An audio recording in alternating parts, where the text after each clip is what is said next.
Welcome to the deep dive. We take incredible sources, find those key nuggets of knowledge, and, well, we serve them right up to you. Yep, so you can get informed, fast, and deep. Exactly. And today, we're plunging into Brianna Wiest's really popular book, The Mountain Is You, Transforming Self-Sabotage Into Self-Mastery. Our mission. Get right to the heart of it. It's got this challenging, but ultimately, I think, empowering view on obstacles. Right. Weiss basically argues the biggest obstacle, well, it might just be ourselves. Which is a huge claim, right? It really is. What does that even mean for someone who's always looked outside for answers? How does she start unpacking something so confrontational? Yeah, that's a great way to put it because it flips the script entirely. This deep dive will show exactly how Wiest tackles that. Okay. We're going to explore her main idea. That self-sabotage, those habits we have, they're not just random. Not at all. So not just bad luck or weakness. No, she argues they're often a protective mechanism. Deeply ingrained, maybe even unconscious. Huh. A protective mechanism. Interesting. And so real progress, according to her, isn't about fighting yourself with sheer willpower. Which never seems to work long-term anyway. Right. It's about understanding and then overcoming that internal resistance. It's fascinating, really, how it just shifts the focus completely inward. Away from blaming, like, your boss or your circumstance. Exactly. Onto our own patterns, so we'll look at why we do this, why we get in our own way, dig into her writing style, which is pretty unique. Yeah, I've heard that. Very direct. Very direct. And figure out who this book is really going to resonate with, who stands to gain the most from these, let's face it, challenging ideas. All right, let's jump in then. That central claim, the title itself, The Mountain Is You. Brianna Wiest really doesn't pull any punches. The main argument, the biggest obstacle, is not a person, a job, or a difficult circumstance. It's you. Boom. Straight up. How does that land for you listening right now? Does that feel, I don't know, harsh? Or does it kind of ring true? It can feel like both, can it? It does. It feels challenging, almost like she's calling you out. But then weirdly, it also feels empowering. How so? Because if I'm the problem, well, then maybe I can also be the solution. It puts the power back, you know? That's exactly it. And that directness you mentioned, it's key. It's what sets the book apart. Okay. When she says the mountain is you, it's not just saying, hey, you're messing up. It's not punitive. Right. It's more like she's saying those things we call self-sabotage, procrastination, imposter syndrome, fear of commitment, whatever it is. All the usual suspects. Exactly. Yeah. At their root, they're actually this complex protective mechanism. And that distinction is crucial. It's a really profound psychological insight. So it's not that I'm fundamentally flawed or just weak-willed. No, not a moral sense. It's acknowledging how we're wired. Our brains, especially the older parts focused on survival. The lizard brain stuff. Sort of, yeah. Huh? They prioritize safety and predictability above everything else. That's not a bug. It's a fear. It kept us alive. Okay. Makes sense from an evolutionary standpoint. But the problem is, in our modern world, these ancient programs can misinterpret things like growth, change, or new challenges as threats. Ah, so they trigger the alarm bells even when there's no actual tiger chasing us. Precisely. They trigger those protective mechanisms inappropriately. Wiest helps us see that basic wiring so we can start to consciously, update the software. So these mechanisms aren't inherently bad. They had a job to do. Maybe they even helped us survive something in the past. Exactly. They might have been essential at one point. But now they could be the very things holding us back. Which brings us to internal resistance. What does that actually feel like day to day? Well, internal resistance is that unconscious pushback against perceived threats or discomfort. And crucially, that includes the discomfort of growth. Like stepping outside your comfort zone feels bad, so you resist it. Exactly. It's the subconscious forces trying to keep you right where you are, even if where you are isn't making you happy. It's that little voice. Totally. The voice that says, don't try, you'll probably fail, or just stay safe, don't put yourself out there. It's that pullback to the familiar. I know that feeling, like that important email you keep meaning to send. Yes. Yeah. Or the gym membership gathering dust. Or that creative project you're excited about, but just never start. That subtle resistance, that sudden need to check Instagram instead of writing. Or this super convincing reason why now just isn't the right time. That's internal resistance showing up. It's not just a thought.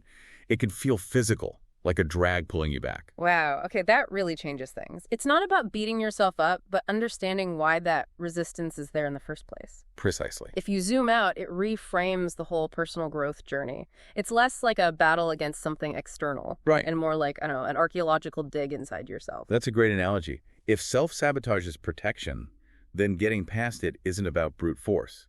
Trying harder usually backfires. Yeah, it does. It's about understanding those protective layers, seeing why they're there, and then gently, carefully dismantling the ones that aren't serving you anymore. So you have to sort of reassure that protective part that it's okay to move forward, that growth isn't actually dangerous. You got it. Yeah. It's about showing that part of yourself that discomfort doesn't equal death, basically. Okay, so if it's about understanding and working with these instincts, how does Wiest actually guide us to do that? Her writing style is different, right? Very different.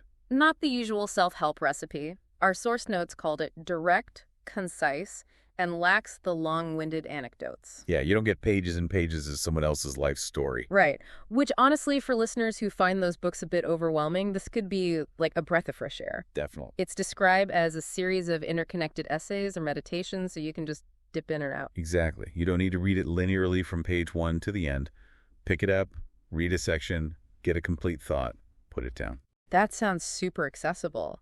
And for people who like efficiency, who want the insight without the fluff, this sounds pretty interesting, like a little wisdom shot. It really is like that. A wisdom shot. I like that. And that quality is why it hits so hard for so many people. How so? Well, the power of that direct style is it cuts right through the noise, no filler. It gets straight to the core of these often complex psychological ideas. Leading to those sharp insights the source mentioned, the light bulb moments. Precisely. You're reading, and bam, a sentence, maybe just a short paragraph, clicks. It just illuminates some pattern or belief you've had forever but never really seen. Like suddenly understanding why you always put off certain tasks. Exactly. You might read a bit about avoidance and suddenly realize it's not just laziness. It's this deep fear of being judged that you hadn't even named. Wow. Her conciseness creates that immediate clarity. She skips the long detours, the detailed backstories, the case studies that, can be useful sometimes. But can also dilute the main point. Right. They can dilute the impact. She just serves up the distilled wisdom neat. So she gives you the framework, the aha, and then you fill in your own story, instead of her telling you someone else's.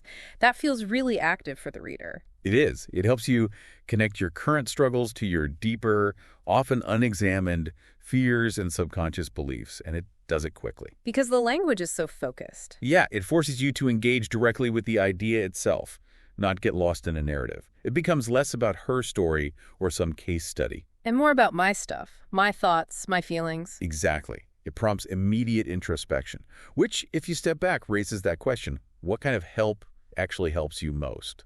Right. Do you want the story you can relate to or the sharp insight that makes you think? Wiest definitely goes for the latter. She offered this philosophical framework to trigger a fundamental shift in how you see things, rather than just, a collection of relatable stories. It's about changing your understanding, not just feeling understood. Precisely.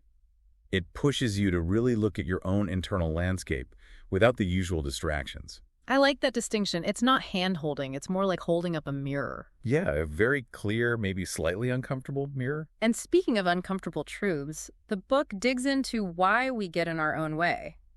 It proposes real reasons for this internal resistance. Right. It's not just bad habits. No, it's about the underlying why. Wiest talks about comfort zones, emotional maturity, and discipline, but maybe not in the way we usually think about them. Definitely not. These aren't just buzzwords for her. They seem critical to understanding self-sabotage. So let's unpack those. They sound like the pillars holding up her whole argument. Absolutely. Getting these is key to understanding her path to self-mastery.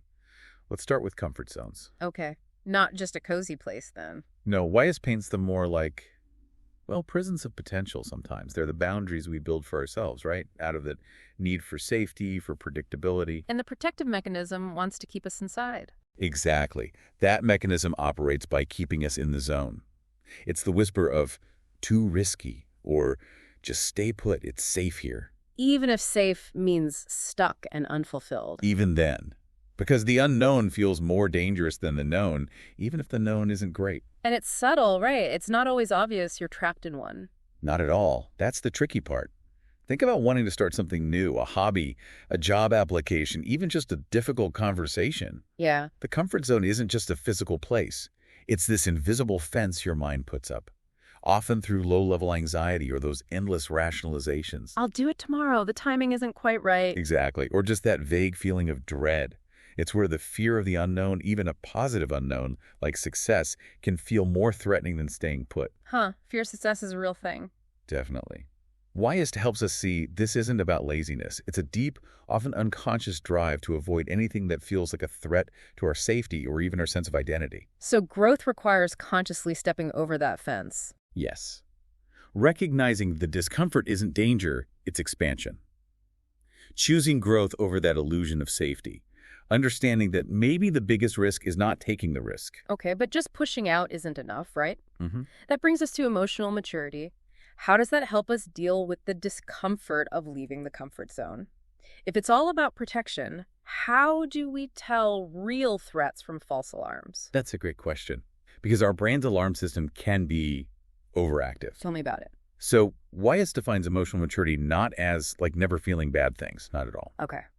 It's the ability to face those difficult emotions head on, to acknowledge them, the fear, the anxiety, the insecurity, all the stuff screaming danger when you try something new. Acknowledge them without letting them drive the bus. Exactly, without letting them dictate your actions. Oh. It's choosing to sit with that churning stomach when you need to give feedback, or that wave of self-doubt when you launch something. So it's not about being stoic or suppressing feelings. No, definitely not suppression. It's about acknowledgement and then conscious action. Emotional maturity is building the internal capacity to feel the uncomfortable stuff, process its message. Okay, what is this feeling really telling me? Right, and still move forward with purpose instead of letting those feelings hijack you or send you running back to safety. So a lack of emotional maturity fuels self-sabotage because we just try to avoid feeling bad. That's a huge part of it, in Wiest's view. Avoidance. When we can't sit with the discomfort of a hard conversation, of starting something, of maybe failing, we often unconsciously choose self-defeating behaviors to escape the feeling. Like procrastination. It feels better now to not do the scary thing. Exactly. It's often a way to avoid the uncomfortable emotions tied to the task, not just the task itself. So real emotional maturity is about resilience, feeling deeply, processing, and still taking intentional action.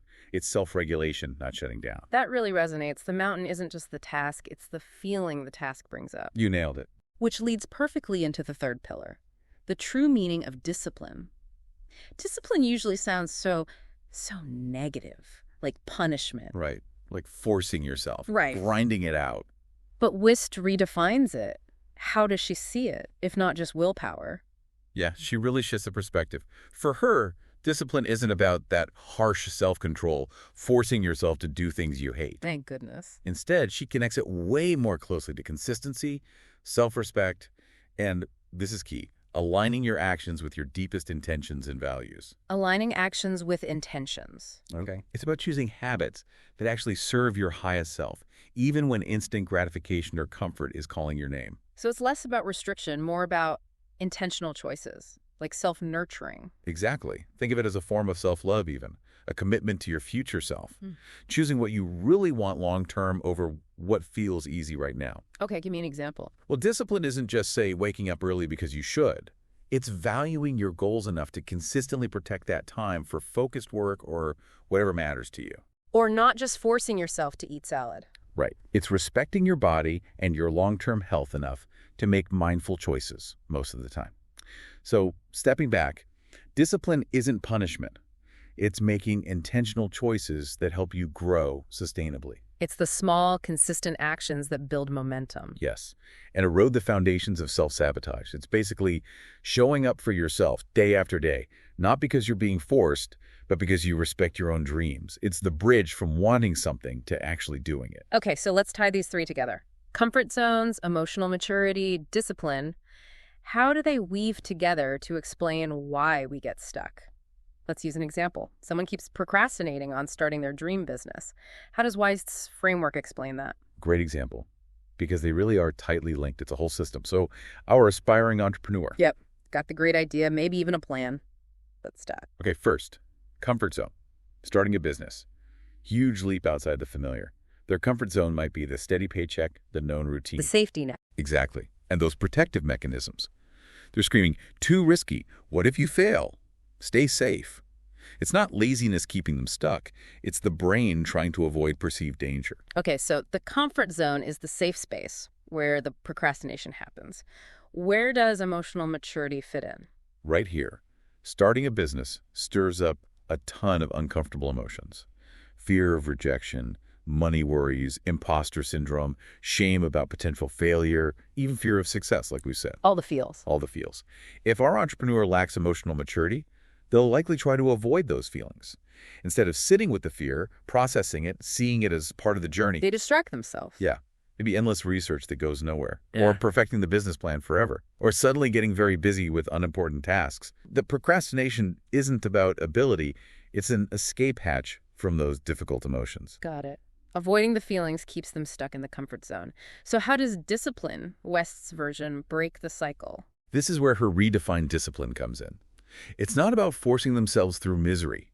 It's about cultivating discipline rooted in self-respect and that core intention. I want to build this business. Okay. It's not one giant leap of willpower. It's consistent, small, intentional actions despite the discomfort. Showing up for themselves, maybe just 30 minutes a day on that scary task. Even when they feel the fear. Especially when they feel the fear. It's about building the capacity to tolerate that temporary pain of growth. Yeah. So when the fear of failure pops up, that's the lack of emotional maturity triggering avoidance instead of retreating into the comfort zone. The discipline kicks in. Right. They make the call, write the email, even with knots in their stomach. They remind themselves, this discomfort is part of honoring my vision.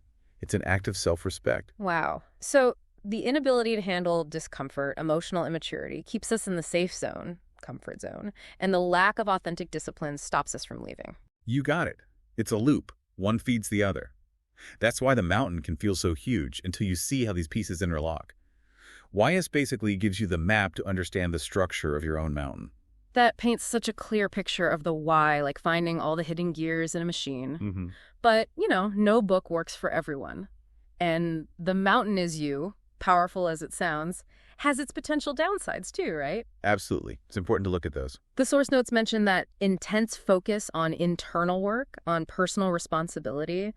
For some people, that might feel overwhelming, or maybe even a bit dismissive. That's a really crucial point to acknowledge. Especially when people are facing genuinely difficult external situations. Exactly. While that inward focus is the book's strength for its ideal reader, it can be a criticism from others. If you're dealing with significant external challenges, things truly beyond your control. Like systemic issues, poverty, serious illness, trauma. Right. Or even just a really toxic work environment you can't easily leave. For someone in that situation, hearing the mountain is you could feel, well, invalidating. Like it's minimizing the real external barriers they're up against, almost like victim blaming. It could be interpreted that way, yeah. Yeah. Imagine someone with a severe disability facing constant physical barriers. The message might feel like it's ignoring that reality. So it's not necessarily a flaw in the book's core idea, but maybe a mismatch for certain situations. I think that's a fair way to put it. Wiest's work is really laser-focused on overcoming self-imposed limits, the internal blocks we create. It's not primarily designed to address external injustices that need systemic change or collective action. It's about maximizing your agency within your sphere of influence. Exactly. Mastering your inner world to navigate the outer world better, but it doesn't deny the outer world exists. Okay, that's a helpful distinction. What about the directness? We talked about it being a strength, but the flip side is repetition. Yes. That directness can feel repetitive to some. How does that play out?